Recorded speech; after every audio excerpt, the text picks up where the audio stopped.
வணக்கம் ஃப்ரெண்ட்ஸ், இது உங்கள் டெக் வித் மச்சி. நான் உங்கள் ஜீசன். இப்போ இந்த வீடியோவில் நம்ம என்ன பார்க்க போகிறோன்னா, மறுபடியும் ChatGPTயில் சில கேள்விகளை கேட்டு அதை எப்படி செய்யலான்றதை எக்ஸிக்யூட் பண்ணி பார்க்க போகிறோம். அதுக்கு முன்னாடி ஒரு முக்கியமான ஒரு விஷயங்க, நம்ம சேனல் துவங்கி ஒரு 2 நாளுக்கு முன்னாடி தான் நான் ஃபஸ்ட்டு வீடியோவே போட்டேன். அதுக்கு முன்னாடி ஒரு சின்ன சின்ன வீடியோங்கள் போட்டிருக்கிறேன். ஆனால் இந்த கான்செப்டில் ஃபஸ்ட்டு வீடியோவை 2 நாளைக்கு முன்னாடி தாங்க போட்டேன். அதை போட்ட 2 நாளில் 214 சப்ஸ்கிரைபர்ஸ் வந்திருக்கிறாங்க. ஒரு 1000க்கு மேலே வியூஸ் ஆகியிருக்குங்க. ரொம்ப சந்தோஷமாக இருக்குது எனக்கு. இவ்வளோ பெரிய ஒரு மாற்றத்தை நான் 2 நாளில் நான் எதிர்பார்க்கல. இது கொஞ்சம் கொஞ்சமாக படிப்படியாக தான் முன்னேற முடியும்னு நான் நினச்சிட்டு இருந்தேன். ஆனால் எனக்கு ரொம்ப சந்தோஷம் தரும் வகையில் இது மாதிரி இருக்குங்க. ரொம்ப நன்றி. உங்கள் எல்லாருக்கும் நான் நன்றி சொல்லிக்கிறேன். இப்போ நம்ம என்ன பண்ண போகிறோம்னா, இன்றைக்கி ஒரு ஜென்ரல் ஒரு விஷயங்களை நம்ம கொஞ்சம் அனலைஸ் பண்ணலாம். ChatGPT கேட்டு ஜென்ரலாக சில விஷயங்களை கேட்டு பார்க்கலாம். அது என்ன பதில் சொல்லுதுன்னு பார்க்கலாம். அதில் முதல் பாயிண்ட்டாக நம்ம 10th பப்ளிக் எக்ஸாம் இப்போ வரப்போகுதுங்க. இது February March என்னவோ அந்த டேட்டில் வரப்போகுது. அது என்னன்றதை ஃபஸ்ட்டு கேட்டுக்கலாம்.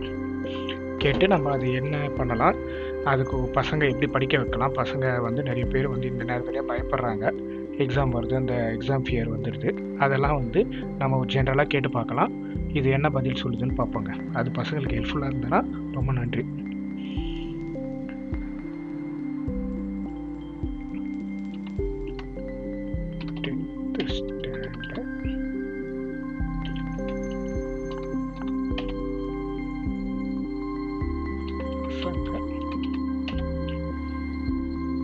எக்ஸாம் ஃபியரை எப்படி ஹேண்டில் வச்சு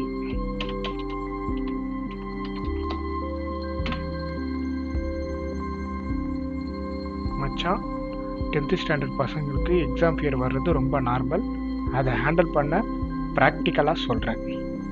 எக்ஸாம் ஃபியர் ஏன் வருது, ஃபெயில் ஆகிட்டா என்ன ஆகும்னு over thinking, parents teachers pressure, syllabus பெருசாக இருக்குன்னு பயம், கம்பேரிசன், ஃப்ரெண்டு ரேங்க்கு மார்க்ஸ் எடுக்கிறாங்க, ஃப்ரெண்டு நல்லா படிக்கிறாங்க, ரேங்க் எடுக்கிறாங்க, மார்க்ஸ் எடுக்கிறாங்கன்னா பயம். அதனால் ஃபியர் சொல்லிட்டு சிலபஸ் இல்லை, தாட் ப்ராப்ளம், பயம் வருது எண்ணங்களால் தான் வருதுன்னு சொல்லியிருக்கிறாங்க. ஃபியரை ஹேண்டில் பண்ண 7 சாலிட் ஸ்டெப்ஸ் சொல்லியிருக்கிறாங்க. 1, ஃபியரை நேம் பண்ணு. எனக்கு ஃபியர் இருக்குன்னு அக்செப்ட் பண்ணு. அதுதான் நம்மளுக்கு பயம் இருக்குது, எக்ஸாம் வந்துடுச்சுன்னு பயம் இருக்குன்றத ஃபஸ்ட்டு அக்செப்ட் பண்ணணும். நான் பயந்தவன், நான் எக்ஸாமுக்கு நர்வஸ் ஆகிறேன், இது நார்மல். நான் பயந்தவன்றது அப்நார்மலு, நான் எக்ஸாமுக்கு நர்வஸ் ஆகிறேன், பதட்டப்படுறேன்றது தான் நார்மலான ஒரு விஷயம். சிலபஸை சங்க் பண்ணு. ஹோல் புக்கை பார்க்காத, முழு புக்கை நீ பார்த்து படிக்கணும்னு அவசியம் கிடையாது. 2வது பாயிண்ட் இது. டெய்லி ஸ்மால் டார்கெட்ஸ் மட்டும், அதாவது டெய்லி கொஞ்சம் சிலபஸ், அதாவது எக்ஸாம்பிள் இதை கொடுத்துருக்குறாங்க. மேக்ஸில் ஒரு 5 சம்மு போட்டுப்பார், சயின்ஸில் ஒரு லெசன் எடுத்து படி, சோஷியலில் 2 மேப்ஸ் பாரு. அதாவது கொஞ்சம் ஒரு சிலபஸில் ஒரு சப்ஜெக்ட்லேயும் கொஞ்சம் சிலபஸ் எடுத்து நீங்கள் டெய்லி கொஞ்சம் ப்ராக்டிஸ் பண்ணது சொல்லியிருக்குது. 3வது பாயிண்ட்டு, ஸ்டடி டைமில் ஃபியர் வரும்னா இதை செய். படிக்கிற நேரத்தில் பயம் பதட்டம் வருதுன்னா இதை செய்ய சொல்லியிருக்கிறாங்க. 4-7-8 பிரீத்திங், அதாவது 4 செகண்ட் இன்ஹேலு, அதாவது 4 செகண்டு மூச்சை உள்ளே இழுக்கணும், 7 செகண்டு ஹோல்டு பண்ணணும், 8 செகண்டு மூச்சை எக்ஸல் பண்ணணும், அதை வெளியே விடணும். 4 செகண்டு மூச்சை உள்ளே இழுக்கணும், 7 செகண்டு மூச்சை நிறுத்தணும், 8 செகண்டு மூச்சை வெளியே விடணும். இதை 3 வாட்டி பண்ணால் பிரெயின் காம் ஆகும், பிரெயின் கொஞ்சம் ரெஸ்ட் எடுக்கும். 4வது பாயிண்ட்டு, மார்க்ஸு, முக்கியமான point. 10th exam life decide பண்ணாது. லைஃப் டிசைட் பண்ணாது, டேலண்ட் தான் டிசைட் பண்ணணும். நான் இப்போ கொஞ்ச நேரத்துக்கு முன்னாடி ஒரு அட்வைஸ் பண்ணியிருந்தாங்க, இதே சேம் தான் நான் பண்ணியிருந்தேன்.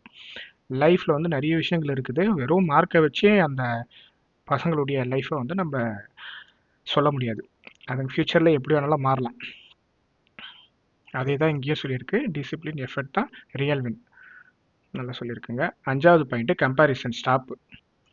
அவன் படிக்கிறான், அவன் டாப்பரு, அதெல்லாம் நீங்கள் யோசிக்கக்கூடாது. 5வது பாயிண்ட்டு, யாரை பற்றியும் யோசிக்கக்கூடாது, நம்மளை பற்றி தான் யோசித்து நம்ம அடுத்தது என்ன பண்ணணும்னு நினைக்கணும். 6வது பாயிண்ட்டு, நைட் ஃபியர் வருதா, படுக்கிறதுக்கு முன்னாடி book close, mobile off, 1 positive thought சொல்லு. நான் முயற்சி பண்ணிட்டேன் போதும். அதாவது அவங்க 6வது நைட்டு படுக்கிறதுக்கு முன்னாடி எல்லாத்தையும் ஆஃப் பண்ணிவிட்டு நான் நல்லா படித்தேன் இன்னைக்கு, நான் நல்லா முயற்சி பண்ணியிருக்கிறேன்ற ஒரு திங்கிங்கை கொண்டு வர சொல்லுதுங்க. எக்ஸாம் ஹாலில் ஃபியர் வந்தால், எக்ஸாம் ஹால் இது ரொம்ப முக்கியங்க, கண்டிப்பாக வருங்க. ஃபஸ்ட் டைமுங்க பப்ளிக் எக்ஸாம் எழுதுகிற பசங்களுக்கு இது கண்டிப்பாக வருங்க. ஃபஸ்ட்டு ஈஸி கொஸ்டின் மார்க் பண்ணு, deep breadth, one question at a time mind set, paper கண்ட்ரோலில் வரும். அதாவது ஃபஸ்ட்டு ஈஸி கொஸ்டின்ஸ் எல்லாம் எழுதிடணும்.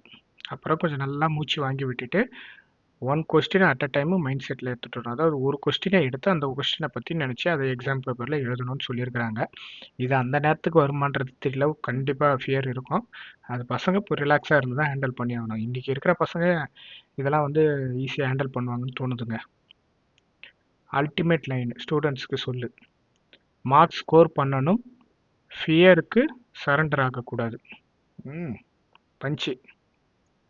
பேரண்ட்ஸ் அண்ட் டீச்சர்ஸ்க்கு ஒரு லைனு, ப்ரெஷரை குறைச்சா மார்க்ஸ் ஆட்டோமேட்டிக்காக உயரும். இது ரொம்ப முக்கியங்க. இந்த பேரண்ட்ஸும் டீச்சர்ஸும் தான் வந்து பசங்களுக்கு இப்போ இவங்க கிளாஸில் எடுக்கிற மார்க்கை வச்சு இவங்க வந்து ஒரு இது பண்ணிடுறாங்க. அது வந்து இப்போ கண்டிப்பாக பசங்களுக்கு ஒரு ப்ரெஷரை அதிகமாக கொண்டு வருதுங்க. மச்சான் நீ வேண்டும்னா ஸ்டூடெண்ட்ஸுக்கு டைரெக்டாக பேசுகிற short motivation speech, Tamil plus English mix affirmations, exam time table plus revision plan என்ன வேணும்னு சொல்லு. இதை சொல்லியிருக்குங்க. இது இந்த 7 பாயிண்ட்டை நம்ம சொன்னால் பசங்க அதை ஃபாலோ பண்ணாலே போதும். இருக்கிறது 2 மாதம், இதில் நம்ம எக்ஸ்ட்ராலாம் போகக்கூடாது. இந்த இருக்கிற பாயிண்ட்டுங்களை நம்ம பசங்க ஃபாலோ பண்ணால் அதை எக்ஸிக்யூட் பண்ணாலே போதும், நல்ல மார்க் எடுப்பாங்க. அவங்க படித்த அளவுக்காச்சும் மார்க் எடுப்பாங்க. அதையும் விட்டுட்டு வர்றதை விட படித்த அளவுக்கா மார்க் எடுப்பாங்கன்றது என்னுடைய கருத்துங்க. இதுதாங்க இன்றைக்கி வீடியோவில் நான் சொல்ல விரும்புறது. ஒன்ஸ் அகைன் நான் திரும்ப சொல்லிக்கிறேன், ரொம்ப சந்தோஷம். நான் இந்த வீடியோ போட்டு நான் இவ்வளோ வியூஸ் வரும், இவ்வளோ சப்ஸ்கிரைபர் வரும்னு நான் நினச்சே பார்க்கலங்க. இப்போ இது வந்து நான் ஜென்ரலாக ஒரு பப்ளிக் எக்ஸாம் எழுதுகிற பசங்களுக்காக நான் போடணும்னு நினச்சி போட்டது தாங்க. ஆனால் கண்டிப்பாக நம்ம டெக் வித் மச்சில் நிறைய வீடியோக்கள் வரும். அதை கண்டிப்பாக நீங்கள் பார்த்து எனக்கு இந்த சேனலை சப்ஸ்கிரைப் பண்ணி சப்போர்ட் பண்ணுற மாதிரி ஃப்யூச்சர்லேயும் சப்போர்ட் பண்ணுங்க. வீடியோ பாருங்கள், லைக் பண்ணுங்கள், ஷேர் பண்ணுங்கள், கமெண்ட் பண்ணுங்கள். எது இருந்தாலும் கமெண்ட் பண்ணுங்கள். எனக்கு வந்து கமெண்ட்ஸ் தான் இன்னும் வராமல் இருக்குது. வியூஸ் வந்துடுச்சு, சப்ஸ்கிரைபரும் வந்துட்டீங்க.